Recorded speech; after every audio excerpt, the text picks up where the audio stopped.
नमस्कार, स्वागत है आप सभी का न्यूज इंडिया पर। आपके साथ मैं हूं आंचल कादियान। मैं हूं आपके साथ पूजा मोहन पांडे। बात करेंगे 24 के सिंहासन में सियासत की। ओडिशा के बालांगीर में पीएम मोदी ने चुनावी जनसभा को संबोधित किया है। इस दौरान पीएम मोदी ने राज्य के सीएम नवीन पटनायक पर जमकर प्रहार किया। रैली को संबोधित करते हुए पीएम मोदी ने वहां मौजूद लोगों से कहा, आपके इलाके में सीएम चुनाव लड़ने आए हैं, इस बार आप उनकी विदाई कर दीजिए।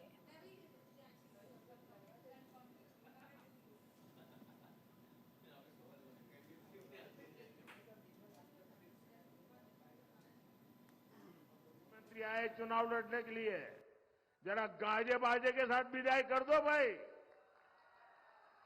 अच्छा, एक काम करना, अगर यहां आपके मुख्यमंत्री जो यहां से चुनाव लड़ने वाले हैं ना, और हमारे यादव जी उनके खिलाफ लड़ रहे हैं, शेर लड़ रहा है, शेर।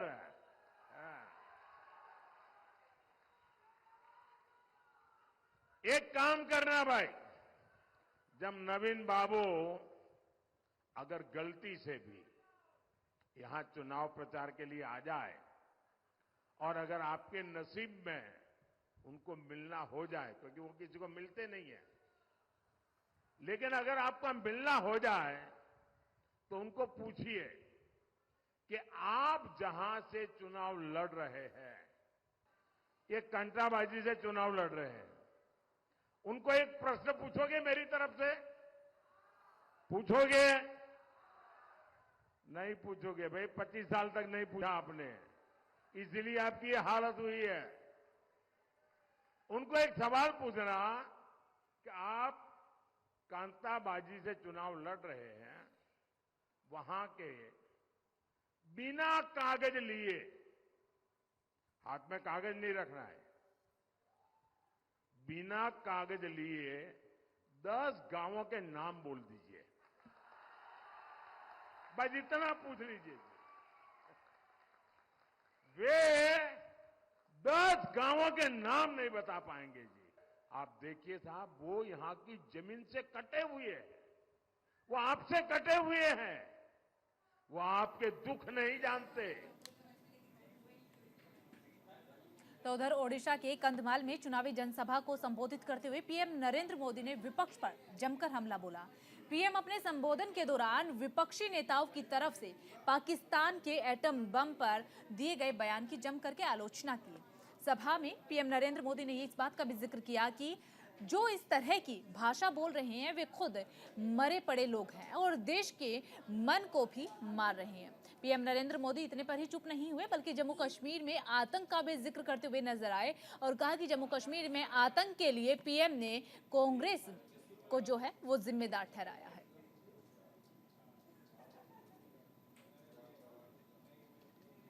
कांग्रेस बार बार अपने ही देश को डराने की कोशिश करती है। वो कहते हैं संभल के चलो, पाकिस्तान के पास एटम बम है, पाकिस्तान के पास एटम बम है, पाकिस्तान के पास एटम बम है। ये मरे पड़े लोग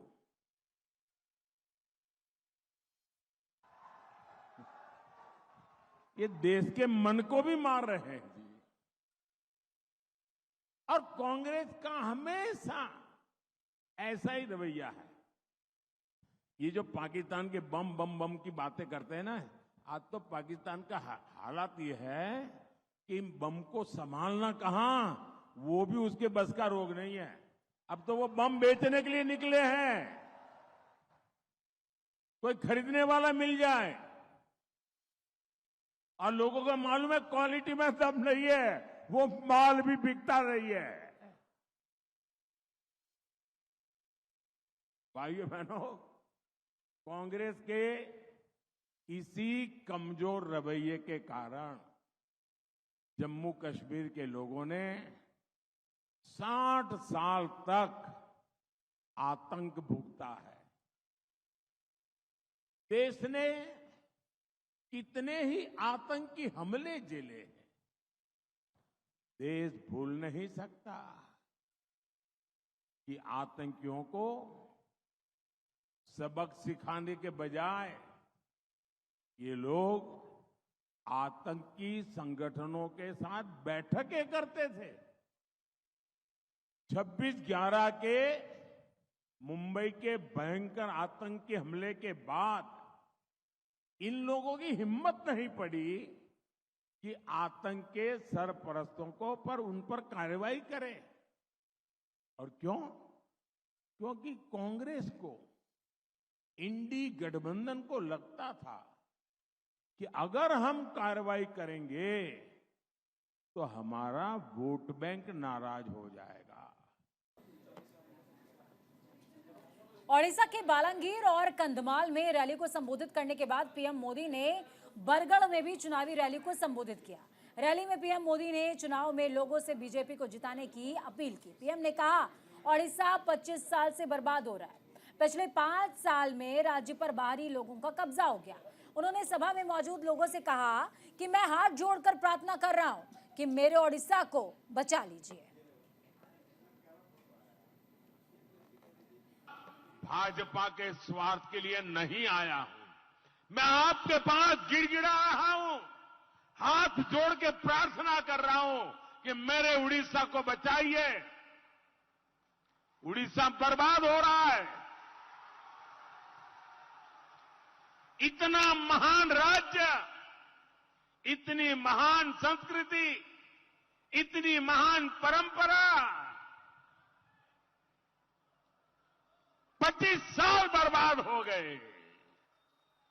और पिछले 5 साल में तो पूरी तरह उड़ीसा पर बाहरी लोगों ने कब्जा किया है। और इसलिए आप मुझे बताइए भाइयों, उड़ीसा के बेटे बेटी उड़ीसा का नेतृत्व करने योग्य है कि नहीं है? उड़ीसा की धरती पे जन्मे हुए लोग उड़ीसा का भला कर सकते हैं कि नहीं कर सकते हैं? उड़ीसा की परंपरा को जानने वाले उड़ीसा का भला कर सकते हैं कि नहीं कर सकते हैं? तो उधर प्रधानमंत्री नरेंद्र मोदी चतरा के सिमरिया में जनसभा को संबोधित करने के लिए पहुंचे। इस दौरान उन्होंने चुनावी रैली में भीड़ देखकर कहा कि आज ये भीड़ बता रही है 4 जून के नतीजे बीजेपी के पक्ष में होंगे और इंडिया अलायंस वाले अपनी हार मान चुके हैं। इतना ही नहीं बल्कि राहुल गांधी पर निशाना साधते हुए कहा कि शहजादे को अपनी उम्र से भी कम वोट मिलने वाले हैं, कम सीट मिलने वाली है। उन्होंने आगे कहा कि जेएमएम और कांग्रेस के ठिकानों से नोटों के पहाड़ निकल रहे हैं। यहाँ मंत्री का पीएस का भी नौकर भ्रष्टाचार में डूबा हुआ है। यहाँ नोटों के पहाड़ उगाने का काम जेएमएम और कांग्रेस ने किया है।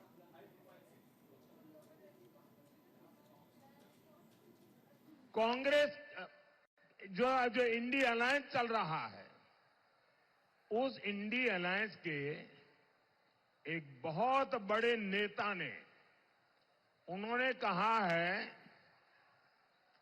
कि चुनाव के बाद जो छोटे छोटे राजनीतिक दल है उन सब ने कांग्रेस में विलय कर देना चाहिए। और ये बयान कांग्रेस के नेता का नहीं है, एक छोटी पार्टी के नेता का बयान है, लेकिन बड़े नेता का बयान है। उन्होंने कहा कि ये जो छोटे छोटे दल है जेएमएम जैसे, उन सब ने अपना विलय कांग्रेस में कर देना चाहिए। मैं सोच रहा था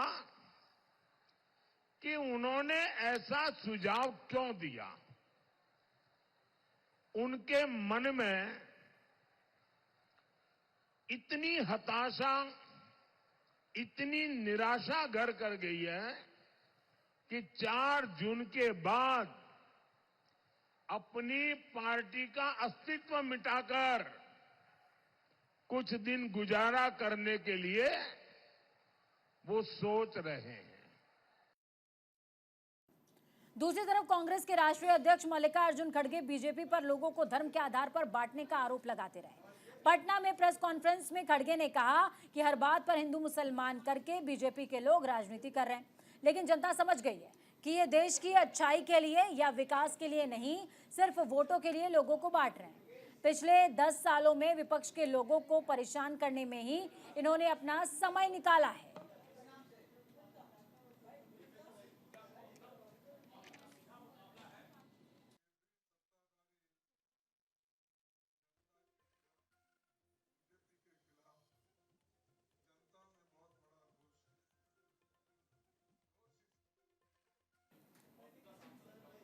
तो उधर तेलंगाना में चौथे चरण के चुनाव प्रचार ने रफ्तार पकड़ ली है। तेलंगाना के विकाराबाद में चुनावी सभा में केंद्रीय गृह मंत्री अमित शाह ने इंडी गठबंधन पर कई सारे सवाल उठाए। गृह मंत्री अमित शाह ने यह भी कहा कि इंडी गठबंधन में पीएम पद के लिए चेहरा पहले से तय नहीं है। विपक्षी गठबंधन में कई लोग पीएम पद के दावेदार हैं।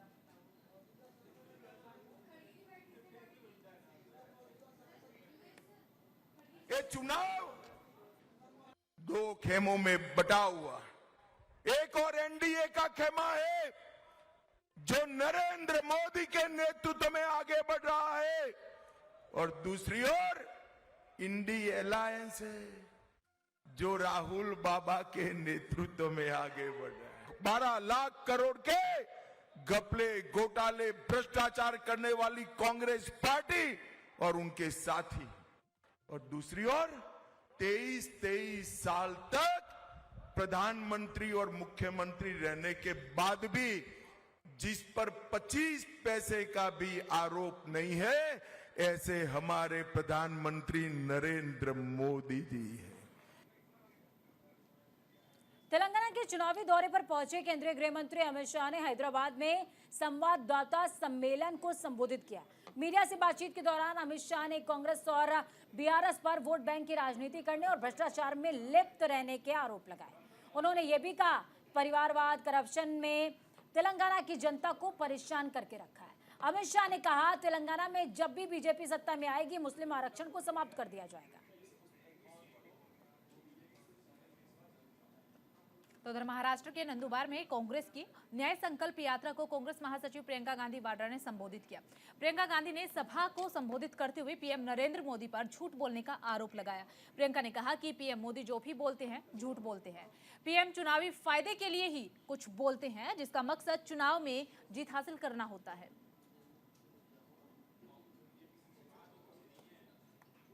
मोदी जी की बातें खोखली हैं। मोदी जी का सम्मान खोखला है। सिर्फ बोलने की बातें हैं, सिर्फ वोट लेने के लिए बातें हैं, कोई वजन नहीं है उनकी बातों में। कहते हैं मैं अकेला लड़ रहा हूं, मैं अकेला लड़ रहा हूं भ्रष्टाचार के खिलाफ। आप पर अकेले कैसे? सारी सत्ता आपके पास है, सारे साधन आपके पास हैं।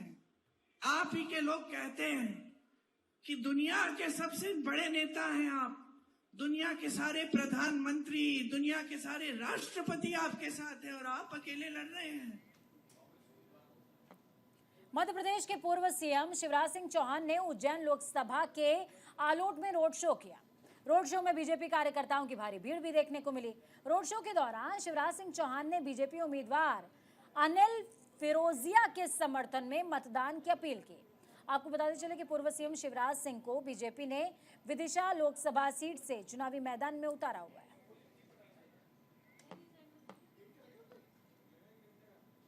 तो उधर बिहार के दरभंगा का अगर जिक्र किया जाए तो बिहार के दरभंगा में आरजेडी नेता और राज्य के पूर्व डिप्टी सीएम तेजस्वी यादव ने कहा कि मैं जब तक पीएम मोदी को पद से हटा नहीं देता हूं, आराम से नहीं बैठूंगा, आराम नहीं करूंगा। इतना ही नहीं बल्कि मीडिया से बातचीत में तेजस्वी यादव ने यह भी कहा कि डॉक्टर ने मुझे आराम करने की सलाह दी है, लेकिन मुझे इसकी जरूरत नहीं है, बल्कि पीएम को बेड रेस्ट की जरूरत है। हमको तो डॉक्टर बोला था कि बेड रेस्ट कीजिए तेजस्वी जी, मेरे हड्डी में कमर में चोट है। हम अभी देखिए तो बेल्ट लगा करके घूम रहे हैं। यहाँ देखिए आप बेल्ट लगा के सुइयां लेकर के हम बोले डॉक्टर साहब बेड रेस्ट लेना होगा, तो आप बोल रहे 3 हफ्ता के लिए बेड रेस्ट लीजिए। 3 हफ्ता में तो चुनाव खत्म हो जाएगा। तो हम बोले डॉक्टर साहब को कि अभी तेजस्वी बेड रेस्ट नहीं लेगा जब तक मोदी जी को हम हटा नहीं देते। तेजस्वी को बेड रेस्ट की जरूरत नहीं है, मोदी जी को बेड रेस्ट की जरूरत है। दिल्ली के सीएम अरविंद केजरीवाल को सुप्रीम कोर्ट से अंतरिम जमानत मिलने की नई दिल्ली से बीजेपी उम्मीदवार बांसुरी स्वराज ने आलोचना करी है। बांसुरी स्वराज ने कहा कि आम आदमी पार्टी की पोल खुल गई, उनके सभी नेता भ्रष्टाचार में डूबे हुए हैं। बांसुरी स्वराज ने यह भी कहा कि केजरीवाल कुछ भी करें, उन्हें 2 जून को वापस जेल जाना पड़ेगा, जेल की रोटी खाना पड़ेगा। माननीय मुख्यमंत्री अरविंद केजरीवाल जी को केवल प्रचार के लिए इंतरिम जमानत मिली है और माननीय सर्वोच्च न्यायालय ने पहले ही बोल दिया है कि 2 जून को उनको वापस सरेंडर करना पड़ेगा। ये बेल जो है ये मेरिट्स पे बिल्कुल नहीं मिली है। इसका अर्थ ये नहीं है कि वो निर्दोष हैं। इनफैक्ट जो बेल पिटिशन भी उन्होंने फाइल करी थी उसमें भी उन्होंने खुद ये दलील नहीं रखी थी कि वो निर्दोष हैं। ये बेल बहुत ही लिमिटेड एक पर्टिकुलर चीज़ के लिए मिली है, चुनाव प्रचार के लिए, और कुछ नहीं। लेकिन रही बात उनके अभियुक्त होने की, तो यहाँ पर आपको दिल्ली हाईकोर्ट का ऑर्डर देखना पड़ेगा, जहाँ पर हाईकोर्ट ने बहुत स्पष्टता से ये कह दिया है कि माननीय मुख्यमंत्री अरविंद केजरीवाल जी की व्यक्तिगत भूमिका रही है शराब घोटाले में करोड़ों का किकबैक स्वयं लेने में।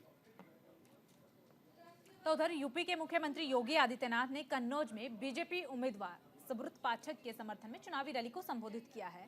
सभा के दौरान सीएम योगी आदित्यनाथ ने समाजवादी पार्टी पर राम भक्तों के ऊपर गोली चलवाने का आरोप लगाया। सभा को संबोधित करते हुए ही सीएम योगी आदित्यनाथ ने इस बात का भी जिक्र किया कि नया भारत सिर्फ बोलता नहीं है बल्कि करके भी दिखाता है।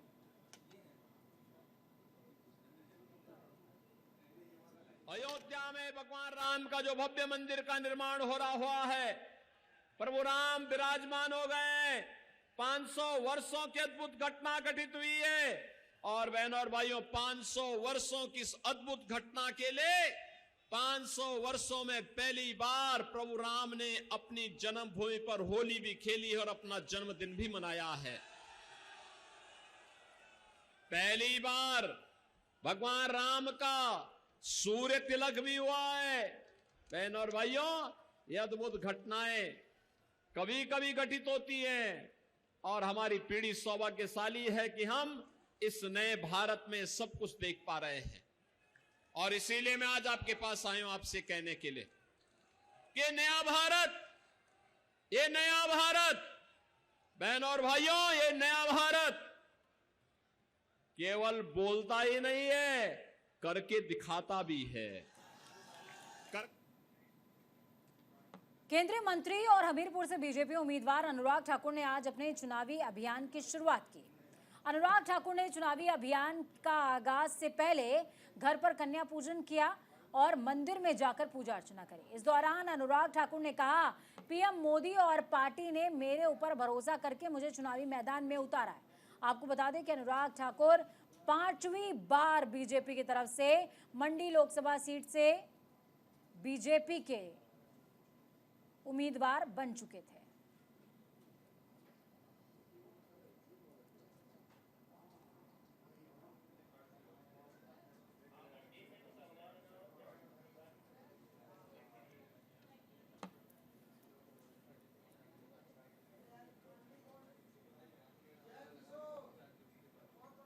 तो उधर झारखंड के सीएम चंपई सोरेन ने राज्य में लोकसभा चुनाव में इंडी गठबंधन की जीत का बड़ा दावा किया है।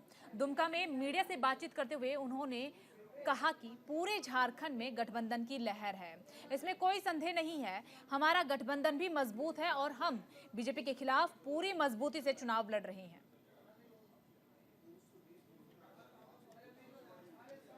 पूरा झारखंड प्रदेश में हमारा इंडिया गठबंधन का लहर है, कहीं किंतु परंतु नहीं रहा है। क्योंकि 10 साल जो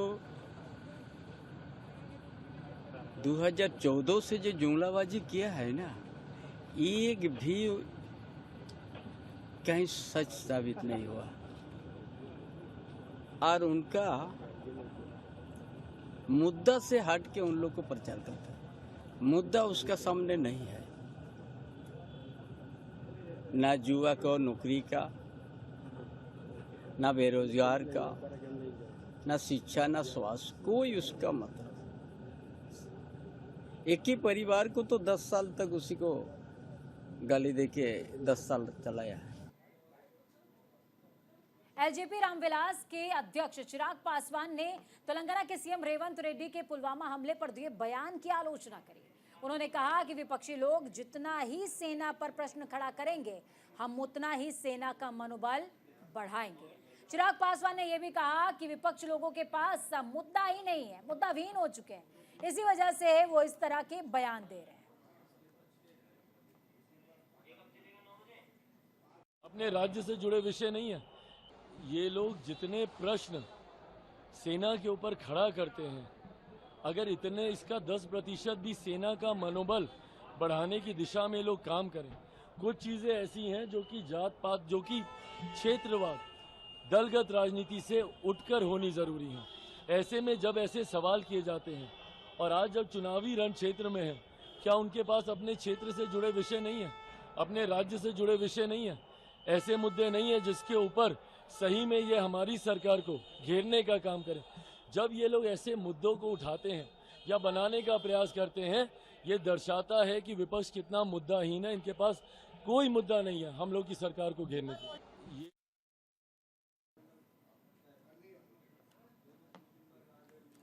तो चिराग पासवान ने साफ तौर पर कहा कि जब मुद्दा नहीं होता तो मुद्दा इजाद किया जाता है और विपक्ष वही कर रहा है, लेकिन सेना पर जितने सवाल खड़े करेंगे उतना ही ज्यादा हम सेना का मनोबल बढ़ाएंगे। इस दौरान चिराग पासवान रेवंत रेड्डी को लेकर के भी बोलते नजर आए, क्योंकि रेवंत रेड्डी ने अभी हालिया पुलवामा और सर्जिकल स्ट्राइक को लेकर के बयान दिया है। तो वहीं उत्तर प्रदेश के डिप्टी सीएम ब्रजेश पाठक ने समाजवादी पार्टी को गुंडों की पार्टी बताया है। उन्होंने ये भी कहा कि समाजवादी पार्टी के लोग आज भी गुंडई नहीं भूले हैं। लखनऊ में ब्रजेश पाठक ने कहा कि समाजवादी पार्टी और कांग्रेस का गठबंधन डिरेल हो गया है, लोकसभा चुनाव में ये शून्य ही हासिल करेगा। उन्होंने कांग्रेस पर लोगों को दिग्भ्रमित करने का भी आरोप लगाया है।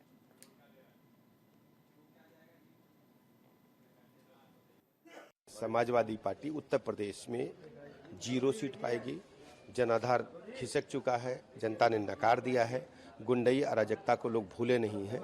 समाजवादी पार्टी से विपक्षी गठबंधन 0 सीट उत्तर प्रदेश में पाएगा। सर, राहुल गांधी कल लखनऊ से ये बात उन्होंने कही कि कोई मतलब नहीं, दोनों लोग डिरेल्ड हैं, ना कोई नीति है ना एजेंडा। कांग्रेस वैसे भी दिग्भ्रमित पार्टी है।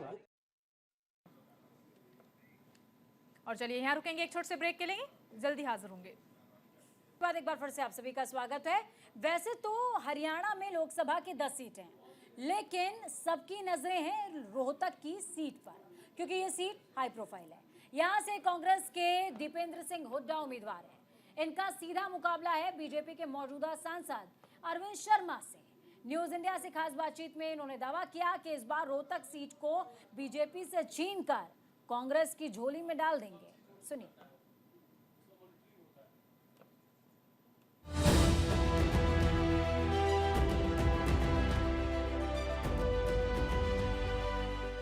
लोकसभा चुनाव की सरगर्मियां तो चल ही रही हैं। 3 फेज के इलेक्शन हो गए हैं और आज हम मौजूद हैं रोहतक में। हरियाणा का रोहतक, जी हाँ, 10 लोकसभा सीटें आती हैं और छठे फेज में यहाँ पर चुनाव है। रोहतक का जिक्र और हुड्डा परिवार का जिक्र ना हो, ऐसा हो ही नहीं सकता। दीपांकर हुड्डा एक बार फिर से कांग्रेस की तरफ से मैदान में है, राज्यसभा के सदस्य हैं। चलिए आज उनसे हम खास बातचीत करते हैं। दीपेंद्र सर, बहुत बहुत स्वागत पहले आपका। धन्यवाद, आपका धन्यवाद। सर, आपको क्या लग रहा है, चूंकि 2019 में जिस तरीके से कम वोटों से ही सही लेकिन थोड़ी सी हार तो हुई थी, वापस से अपना गढ़ पाने की कोशिश एक बार फिर से? देखिए, रोहतक से इस बार रिकॉर्ड बहुमत से कांग्रेस पार्टी जीतेगी और रोहतक ही नहीं, हरियाणा की 10 सीट पे कांग्रेस गठबंधन जीत की तरफ अग्रसर हो चुका है। पिछली बार भी पूरे उत्तर भारत में सबसे ज्यादा प्रतिशत में वोट विपक्ष के कैंडिडेट की रोहतक में ही आई थी। मेरे को 48% वोट मिली थी, लेकिन मात्र चंद हजार वोटों से चुनाव नहीं जीत पाए थे। लोगों का उस बात का भी लोगों को एहसास है। कई फैक्टर थे उस समय, लेकिन अब लोगों ने एक मन बना लिया है और लोगों का भरपूर आशीर्वाद मिल रहा है। सवाल एक ये भी उठता है कि राज्यसभा से अभी आप सदस्य हैं, ठीक है? अब यदि लोकसभा से आप सीट जीत जाते हैं, तो कहीं न कहीं कांग्रेस जो है राज्यसभा में क्या कमज़ोर हो जाएगी? एक सीट तो यहाँ से भी कम हो जाएगी? देखिए, अभी जिस तरह से भाजपा के समर्थन देने वाले विधायक लगातार कांग्रेस पार्टी को समर्थन दे रहे हैं हरियाणा के अंदर, यहाँ पे अगर राज्यसभा की सीट हमारी जो है वो खाली होती है और उसमें चुनाव होता है, पुनः चुनाव, तो उसमें मुझे लगता है कि हम उम्मीद करेंगे कि शायद वो सीट हम कांग्रेस पार्टी में ही रखें। अच्छा, अभी यदि हम देखें तो वापस से बीजेपी ने वही तरीके से काम किया, यानी कि जाट बनाम गैर जाट। यदि हम रोहतक की सीट की बात करते हैं, तो इस फॉर्मूले पर क्या बीजेपी सक्सेस हो पाएगी? क्या मानते हैं, ये फॉर्मूला काम कर पाएगा? देखिए, बीजेपी क्या करती है उसके मायने नहीं है, लोग क्या करते हैं उस बात का मायने है। लोग, रोहतक के लोग, 36 बिरादरी, हर वर्ग, हर जाति, धर्म, आस्था के लोग, सभी लोगों का आशीर्वाद मुझे प्राप्त है। हम बड़े बहुमत से चुनाव जीतेंगे। जी। अच्छा, इसके अलावा यदि हम ये देखते हैं कि जैसे-जैसे फेजेस आगे बढ़े, पहले चरण हुआ, दूसरा, फिर तीसरा चरण हुआ, इन तीनों चरणों में कहीं न कहीं जो मुद्दे हैं, वो अलग होते-होते गए। चौथे चरण में क्या लगता है आपको, ये मुद्दा कुछ अलग हो जाएगा? चूँकि यहाँ पे देखा जा रहा है, अब मुद्दा हटते-हटते कहीं न कहीं आरक्षण से हट गया, आरक्षण के बाद अलग फेज में चला गया। देखिए, हमारे यहाँ बहुत से मुद्दे हैं। हमारे यहाँ हरियाणा सरकार पूर्णतः विफल साबित हुई है, ये एक बहुत बड़ा मुद्दा हरियाणा में। और लोग, क्योंकि हरियाणा का चुनाव लोकसभा चुनाव के 3 महीने बाद होता है, तो लोग हरियाणा में बदलाव चाह रहे हैं, व्यापक बदलाव। और लोग हुड्डा साहब के नेतृत्व में, चौधरी उदय भान जी की अध्यक्षता में कांग्रेस पार्टी की तरफ हरियाणा में, मैं समझता हूँ, लोगों का रुझान हो रहा है कि प्रदेश में सरकार बने। केंद्र के अंदर जो सारे मुद्दे हैं वो तो हैं ही। केंद्र के अंदर मैं समझता हूँ जो आपने मुद्दे बताए पहले दूसरे तीसरे चरण में, लेकिन मुझे लगता है कि पहले दोनों तीनों चरणों के बाद जिस तरीके से भाजपा नेताओं का, शीर्ष नेताओं का जो उनकी भाषा में कटुता और असत्य आया है, उससे ऐसा दिखाई देता है कि शायद पहले 2-3 चरण के मतदान भाजपा के पक्ष में नहीं हुए। कहीं ना कहीं उनको निराशा लगी होगी, तभी इस तरह का की भाषा भाजपा के शीर्ष नेता तो बोल रहे हैं।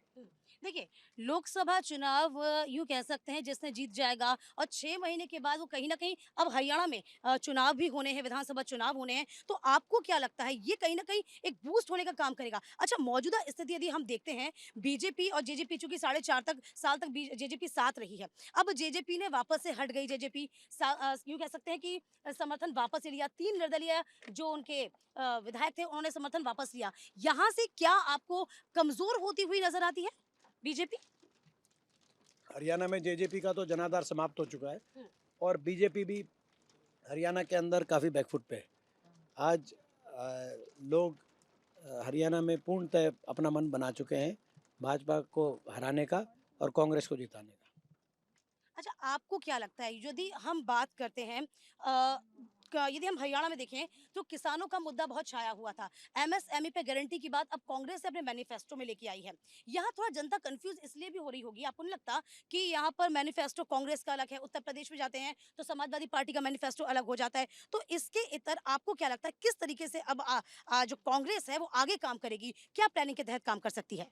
कांग्रेस पे लोगों का विश्वास है और कांग्रेस ने जो बात कही है अपने मैनिफेस्टो में, मैं समझता हूँ लोगों का उस पर विश्वास है।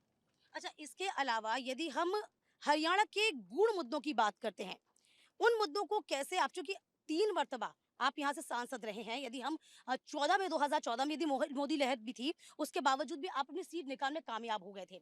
2019 में बहुत कम अंतर से आपने कह सकते हैं हारे थे, लेकिन अब यहाँ पर किस तरीके से आगे काम किया जाएगा? आपका कोई प्लान, कोई योजना आपकी? देखिए, मैं समझता हूँ कि हरियाणा दोबारा से खुशहाली और विकास में देश में नंबर 1 बने, ये हमारा मुद्दा है।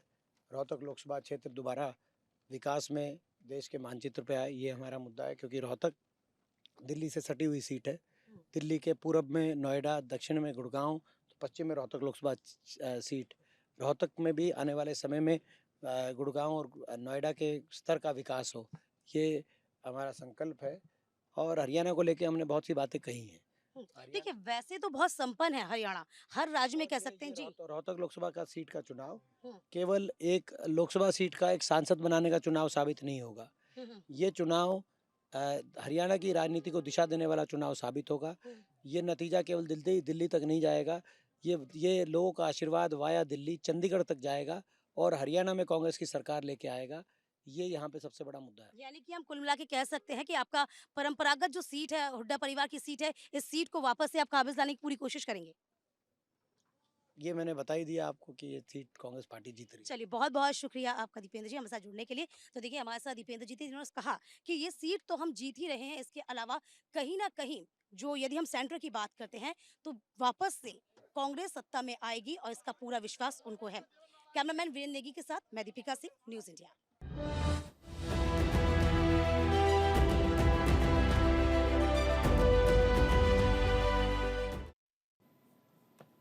तो उधर पुलवामा हमले को लेकर के तेलंगाना सीएम रेवंत रेड्डी के बयान पर डेमोक्रेटिक प्रोग्रेसिव आजाद पार्टी के अध्यक्ष गुलाम नबी आजाद ने विरोध किया है।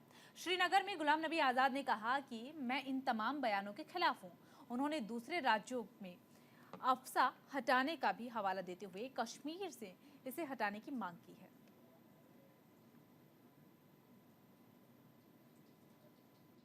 मैं उन पर कुछ नहीं कहना चाहता हूं कि मैं इन तमाम चीज़ों के खिलाफ हूं, इन तमाम बयानों के खिलाफ हूं, चाहे वो नेशनल पार्टियां दें या इलाकाई पार्टियां दें। जो इलेक्शन के जो लोगों के सामने मुद्दे हैं, मैं उनके हक में हूं। महंगाई है, बेकारी है, बेरोजगारी है, उनके हक में हूं। मैं इस तरह के नारों के बहुत खिलाफ हूं। सर आपने कल भी कहा था कि अफसपा के बारे में रिमूव होना चाहिए। बिल्कुल होना चाहिए, बिल्कुल होना चाहिए उसके हक में, क्योंकि बाकी स्टेटों में जहां इस तरह के हालात थे वहां आहिस्ता आहिस्ता खत्म किया और अब हालात ठीक है, अब नॉर्मल है, तो उसकी जरूरत नहीं। उत्तर प्रदेश के बहराइच में बीजेपी उम्मीदवार के समर्थन में उत्तराखंड के सीएम पुष्कर सिंह धामी ने रोड शो किया। इस दौरान धामी ने लोकसभा चुनावों में बीजेपी के बम्पर जीत का दावा किया है। सीएम धामी के रोड शो में कार्यकर्ताओं का हुजूम देखने को मिला। दिल्ली के सीएम अरविंद केजरीवाल को मिली अंतरिम जमानत पर उन्होंने कहा, कोर्ट ने केजरीवाल को 2 जून तक बेल दी है। केस अभी भी चल रहा है। माननीय न्यायालय ने सशर्त उनको बेल दी है, केवल 2 जून तक के लिए, लेकिन उनके केस यथावत हैं। रेवंत रेड्डी सर्जिकल स्ट्राइक और एयर स्ट्राइक पर क्वेश्चन मार्क खड़ा करते हुए दिखाई देखिए, ये जो कांग्रेस पार्टी है और उनके गठबंधन के लोग हैं, वो सर्जिकल स्ट्राइक पर, सनातन पर, भगवान राम के अस्तित्व पर हमेशा प्रश्न उठाते रहे हैं। अब ये केवल और केवल निराधार बातें कर रहे हैं जिनका तथ्यों से कोई लेना देना नहीं। क्या लगता है 400 पार का जो नारा? हाँ, निश्चित रूप से 400 पार होगा। तो उधर बिहार में भी चौथे चरण के चुनाव से पहले प्रचार अभियान ने रफ्तार पकड़ ली है। चुनाव अभियान में रैलियों का हर तरफ शोर देखने को मिल रहा है। उत्तर प्रदेश के मुख्यमंत्री योगी आदित्यनाथ ने बेगूसराय में केंद्रीय मंत्री और बीजेपी उम्मीदवार गिरिराज सिंह के समर्थन में चुनावी जनसभा को संबोधित किया है। योगी आदित्यनाथ ने आरजेडी प्रमुख लालू प्रसाद पर निशाना साधा। योगी ने कहा कि लालू लोगों को लालटेन युग में ले जाना चाहती हैं, लेकिन लोगों को अब डिजिटल युग में जाना है।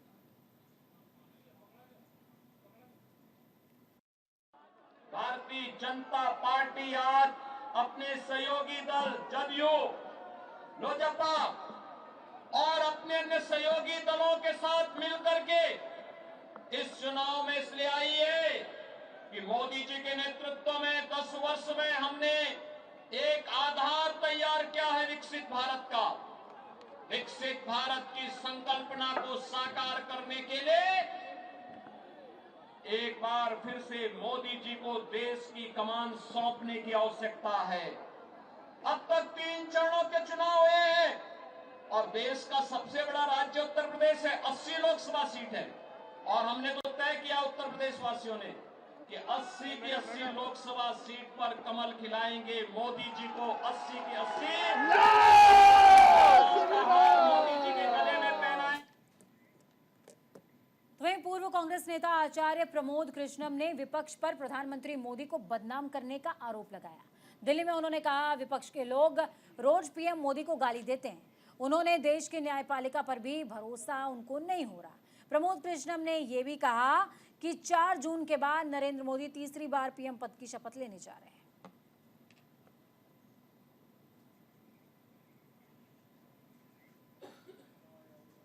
तो उधर आंध्र प्रदेश के कुर्नूल में बीजेपी के राष्ट्रीय अध्यक्ष जेपी नड्डा ने प्रचार अभियान के तहत चुनावी रैली को संबोधित किया। इस दौरान जेपी नड्डा ने पीएम नरेंद्र मोदी की जमकर तारीफ करते हुए कहा कि पीएम विकासवाद की राजनीति करते हैं और उनके शासनकाल में सबको न्याय मिल रहा है।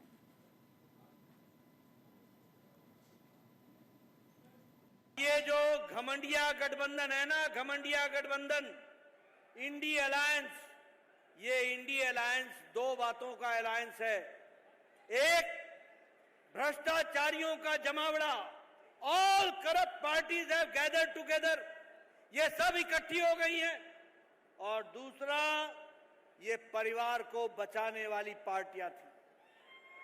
ये गठबंधन इनका बना। लेकिन आपको जानकर के खुशी होगी कि आज एनडीए की सरकार में हम भ्रष्टाचार के खिलाफ मोदी जी के नेतृत्व में लड़ाई लड़ रहे हैं और भ्रष्टाचार के खिलाफ लड़ाई लड़कर के आंध्र को भी आगे बढ़ाएंगे और करप्शन मुक्त कर देंगे। सियासत में हालिया यूटर्न अभी तिहाड़ से आया है। आपको बता दें कि लगातार INDIA गठबंधन को लेकर के तिहाड़ से जिस तरीके से केजरीवाल निकले, 21 दिनों के लिए वो बाहर आए हैं, क्योंकि केजरीवाल ने दिन की शुरुआत राम सेवक हनुमान के श्री चरणों में सिर झुकाते हुए करी और फिर 21 दिनों का आगाज 21 मिनट के भाषण के साथ किया और एक एक करके 51 दिनों की धुआंधार कसक भी पूरी करी। बीजेपी पार्टी से लेकर प्रमुख तक सबको घेरा, प्रधानमंत्री की उम्र से लेकर एजेंडे तक हर पहलू पर वार किया और इतना जोरदार किया कि अमित शाह को मंच से सियासत का केंद्र राहुल से केजरीवाल तक पर शिफ्ट करना पड़ा। दूसरी तरफ बीजेपी के मैजिक मैन यानी कि पीएम मोदी ने भी विपक्ष पर करारा कटाक्ष किया है। देखिए,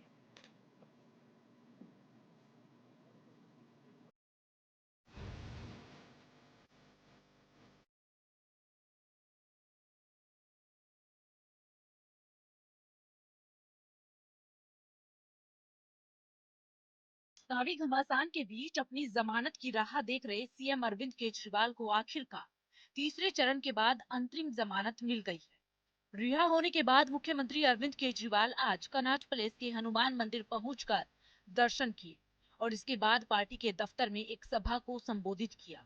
उन्होंने स्पीच की शुरुआत हनुमान जी से की और प्रधानमंत्री नरेंद्र मोदी तानाशाही, भ्रष्टाचार, देश, विपक्षी गठबंधन से होते हुए प्रभु यानी कि भगवान पर खत्म की। हमारी पार्टी को कुचलने में, खत्म करने में प्रधानमंत्री जी ने कोई कसर नहीं छोड़ी। एक साथ हमारी पार्टी के 4 टॉप के नेता जेल भेज दिए एक साथ। अरविंद केजरीवाल, मनीष सिसोदिया, संजय सिंह, सतिंदर जैन।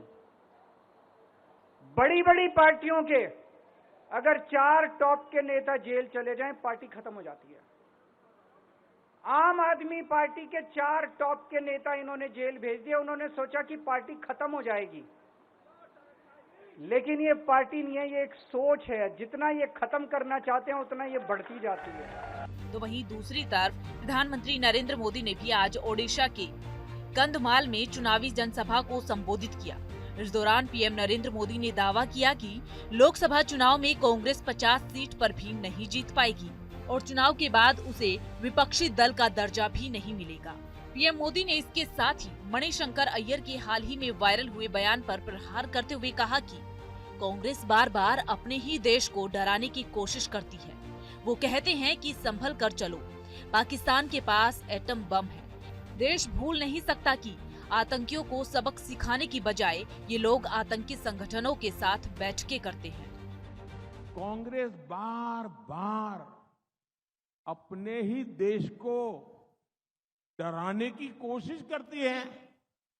वो कहते हैं संभल के चलो, पाकिस्तान के पास एटम बम है, पाकिस्तान के पास एटम बम है, पाकिस्तान के पास एटम बम है। और कांग्रेस का हमेशा ऐसा ही रवैया है। ये जो पाकिस्तान के बम बम बम की बातें करते हैं ना, आज तो पाकिस्तान का हालात ये है कि बम को संभालना कहां, वो भी उसके बस का रोग नहीं है। अब तो वो बम बेचने के लिए निकले हैं, कोई खरीदने वाला मिल जाए।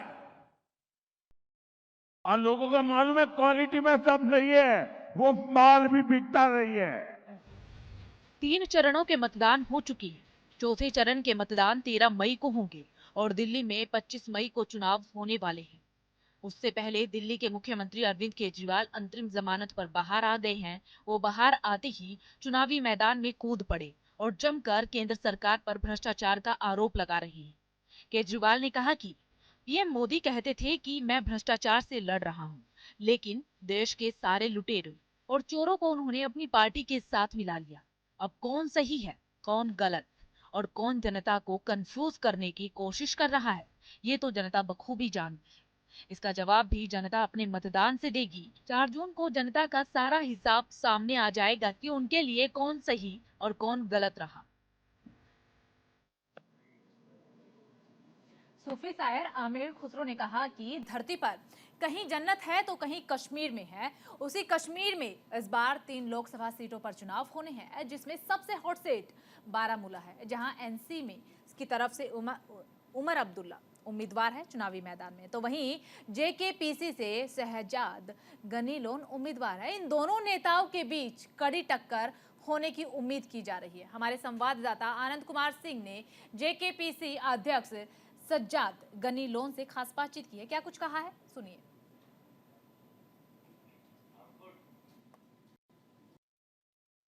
सूफी शायर अमीर खुसरो ने कहा है कि अगर धरती पर कहीं जन्नत है तो वो कश्मीर में है। और कश्मीर की बात करें या घाटी की बात करें, वहाँ 3 सीटें आती हैं, जिसमें से एक सीट यानी बारामूला वो सीट है जहाँ एनसी यानी नेशनल कॉन्फ्रेंस की तरफ से उमर अब्दुल्ला और जेकेपीसी यानी जम्मू कश्मीर पीपल कॉन्फ्रेंस की तरफ शहजाद गनी लोन साहब दोनों आमने सामने खड़े हैं। आइए शहजाद गनी लोन साहब हमारे साथ हैं, ये बात करते हैं। सर, क्या मुद्दे रहेंगे इस बार के चुनाव में सर आपकी तरफ से? हमारा जो मेन प्लैंक है वो डेवलपमेंट एंड डिग्निटी है। एक डेवलपमेंट के जिसमें हम टूरिज्म सेक्टर और हॉर्टिकल्चर सेक्टर को फोकस कराना चाहते हैं कि भाई ये वो 2 सेक्टर्स हैं जो heart of the J&K economy in the long run बन सकते हैं। और दूसरा है डिग्निटी। डिग्निटी का मतलब ये है कि जो हमारी कश्मीरी अवाम है in the entire country, that they should be dealt with dignity. जो हमें लगता है कि कहीं ना कहीं जिस तरीके से एक इमेज पेंट की गई है कश्मीरी की इन द एंटायर कंट्री, शायद वो फ्रेंडली इमेज नहीं है। तो we need to rectify that and we need to ensure that they are equal participants, not unequal participants. Sir, जो इमेज आप बता रहे हैं पेंट की गई, तो पहले की कई सरकारें होंगी उन्होंने की, क्योंकि अभी तक तो जो नई सरकारों की बात की जाए तो बहुत कम नई सरकारें हैं। तो क्या लगता है कि जो इमेज बनाने में कहाँ कमी रह गई आप लोगों की? इमेज खराब करने में सब सरकारों ने खेला, ऐसा नहीं है। बेसिकली एक विलेनस कैरेक्टर बन गया कश्मीरी की, मतलब जितना मारो उतने वोट मिलते हैं, तो वो ज़रा हम चाहते हैं कि वो ख़त्म हो जाए। सर, अगर घाटी की बात की जाए, जम्मू कश्मीर की बात की जाए, तो एक मुद्दा वहाँ सबसे सामने रहता है आर्टिकल 370।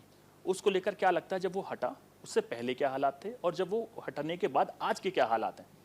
देखिए, मैं आपको साफ बता दूं, हम 370 के हटाने के खिलाफ हैं और मुझे नहीं लगता है कि कोई ऐसे लॉज नए इक्विप हुए हैं गवर्नमेंट को, जो एक परसेप्शन क्रिएट जा रहा है कि भाई पहले अलग लॉज थे और अलग लॉज थे। लॉ एंड ऑर्डर में वही लॉज हैं आपके पास, कोई नया लॉ आपको नहीं मिला। जितना कंट्रोल पहले था उतना ही आज भी है। ये है कि शायद इम्प्लीमेंट करने में कोई, तो बाकी पहले भी कम हुआ था वायलेंस, फिर बढ़ गया। बट अगर आज कम हुआ है, आई थिंक ये गोल्डन अपॉर्चुनिटी है। और क्यों कम हुआ है हम उसमें नहीं जाएंगे, लेकिन ये है कि अब इसको आगे लेकर एक डायलॉग होना चाहिए with the people of J&K। इन लोगों को they should be equal stakeholders. फिर जो इनडिग्निटी है, लाइक आपको यूटी बना दिया है कि भाई आप अपना you are not worth running your own affairs, that those things should not end. Country जो बड़े मुल्क होते हैं, जो ग्रेट कंट्रीज होती हैं like India, they don't act like individuals, they act like great nations. So वो कि एक स्टेट को नहीं बोलती है तू किसी लायक नहीं है, मेरे को तू पसंद नहीं, I will relegate you, that should and now. Sir, आपके सामने उमर अब्दुल्ला हैं और अब्दुल्ला फैमिलीज कई बार तक शासन कर चुकी है इस प्रदेश में, तो क्या लगता है कितनी टफ फाइटें हैं उनसे? देखिए, हम तो कॉन्फिडेंट हैं, बहुत ज़्यादा कॉन्फिडेंट हैं, बट विद ह्यूमिलिटी। हम जो है हमारे जो लोग हैं उन वहाँ जाएंगे, ये लोगों का कोर्ट होता है, उनके पास जाकर पूरी नम्रता से विद ऑल ह्यूमिलिटी हम उनसे जो है ना वोट मांगेंगे। बाकी अब by the grace of God I am confident that we will win. Sir एक सवाल और है कि उमर अब्दुल्ला की बात की जाए, एनसी की बात की जाए, तो कहीं ना कहीं इंडिया गठबंधन में है और उनके तमाम मैनिफेस्टो की बात की जाए तो वो कहते हैं कि अगर उनकी सरकार बनती है तो आर्टिकल 370 वापस लेकर आएंगे। क्या इज इट पॉसिबल? देखिए मेरी बात सुनिए, हम चाहते हैं वो वापस आए, लेकिन जिस तरीके से उमर अब्दुल्ला साहब बोलते हैं वैसे वापस नहीं आ सकता है। फ़र्क ये है, हम चाहते हैं वो वापस आए और हमें मालूम है कि बड़ा कठिन है लेकिन नामुमकिन नहीं है। बट जो उमर साहब रास्ता बता रहे हैं वो रास्ता वहाँ की तरफ नहीं जाता, वो लोगों को झूठ बोल रहे हैं। The way he is saying वो झूठ है। सर टूरिज्म की अगर बात की जाए तो स्टेट की इकॉनमी है तो जीडीपी में काफ़ी अच्छा टूरिज्म से कंट्रीब्यूट होता है। क्या आर्टिकल 370 हटने के बाद टूरिज्म में बढ़ावा हुआ, रोजगार बढ़ा या नहीं बढ़ा? नहीं, इसका और उसका तो कोई डायरेक्ट रिलेशनशिप नहीं है, लेकिन अगर लॉ एंड ऑर्डर अच्छा होता है तो लोग ज़्यादा आते हैं, तो उससे टूरिस्ट रेवेन्यूज़ बढ़ जाते हैं। लेकिन अभी बहुत ज़्यादा इंफ्रास्ट्रक्चर बिल्डिंग जो है करनी है। टूरिज्म में बहुत पोटेंशियल है, यहाँ बहुत ज़्यादा पोटेंशियल है एंड आई रियली थिंक कि अभी तो शुरुआत ही नहीं है। अभी बहुत ज़्यादा इन्वेस्टमेंट हो सकती है और बहुत ज़्यादा जो है ये इसका जो शेयर है जीडीपी में वो भी बहुत बढ़ सकता है और एम्प्लॉयमेंट जनरेशन बहुत कर सकता है। आखिरी क्वेश्चन मेरा ये है, क्या इंडिया गठबंधन जिस हिसाब से बात ही करती है कि आर्टिकल 370 आ जाएगा और तमाम बाकी देश में, आपको क्या लगता है कि इंडिया गठबंधन उतनी मजबूत है या एनडीए की लेकर एनडीए की सरकार ज़्यादा मजबूत रहेगी? नहीं, मेरा उसे नेशनल में तो हमारा उसमें क्या रहेगा ऑन 370 दोनों में तो कोई फ़र्क है नहीं, न वो बोल रहे हैं हम वापस देंगे न ये वो बोल रहे हैं। सो हमारे लिए तो दोनों two sides of the same coin है। सो हमें तो कोई फ़र्क नहीं पड़ता। On Kashmir they are both same. दोनों वादा करते हैं कि स्टेटहुड देंगे। हाँ, एक बोलते हैं कि हम जल्दी देंगे, दूसरा बोलते हैं एट अप्रोप्रिएट टाइम देंगे। But I think first they should restore the statehood because that puts you into a continued state of humiliation. Otherwise एक अच्छा नहीं लगता है। ये इतनी बड़ी जगह है जिसको आप डिनाई कर रहे हैं स्टेटहुड। हमसे बात करने के लिए बेहद ही शुक्रिया सर। कैमरामैन कृष्णदेव के साथ में आनंद कुमार सिंह, न्यूज़ इंडिया, कश्मीर। तो 24 के सिंहासन में फिलहाल खबरों का सफर यहीं तक। बुलेटिन के उस पार ताज़ा अपडेट्स के लिए देखते रहिए न्यूज़ इंडिया, क्योंकि हमें राष्ट्र की आवाज़। नमस्कार।